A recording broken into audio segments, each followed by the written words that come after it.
Finance Minister Nirmala Sitharaman என்ன சொல்லிருக்காங்க அப்படின்னா, the rupee will find its own level. இப்போ லெவல் எப்படி இருக்குன்னு தெரிஞ்சிருச்சு. $1 is now 87 rupees.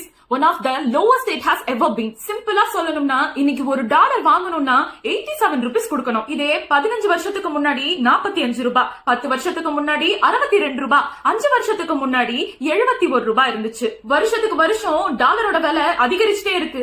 Indian கரன்சியோட value குறைஞ்சிட்டே இருக்கு. நமக்கு இதுல என்ன சம்பந்தம் இருக்கு அப்படிங்கறத இந்த வீடியோல பார்க்கலாம். நம்ம இந்தியா மத்த நாடுகளுக்கு எக்ஸ்போர்ட் கம்மியாவும் இம்போர்ட் அதிகமாவும் பண்ணிட்டு இருக்கு.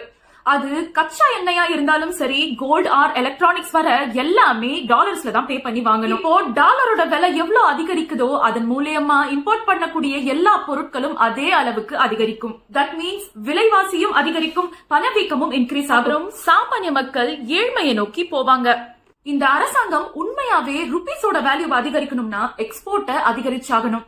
மத்த நாடுகள்ல இன்வெஸ்ட்மெண்ட் பண்றதுக்கு பதிலா நம்ம சொந்த இந்திய நாட்டுல இன்வெஸ்ட்மெண்ட் அதிகரிச்சா மட்டும்தான் இதுக்கான சொல்யூஷன் கிடைக்கும். இந்த வீடியோவை கண்டிப்பா எல்லாருக்கும் ஷேர் பண்ணுங்க. ஏன்னா தேவையில்லாத விஷயங்களுக்கு பதிலா இது போன்ற முக்கியமான பிரச்சனைகளை பத்தி பேசக்கூடிய நிலைமையில நம்ம இருக்கோம்.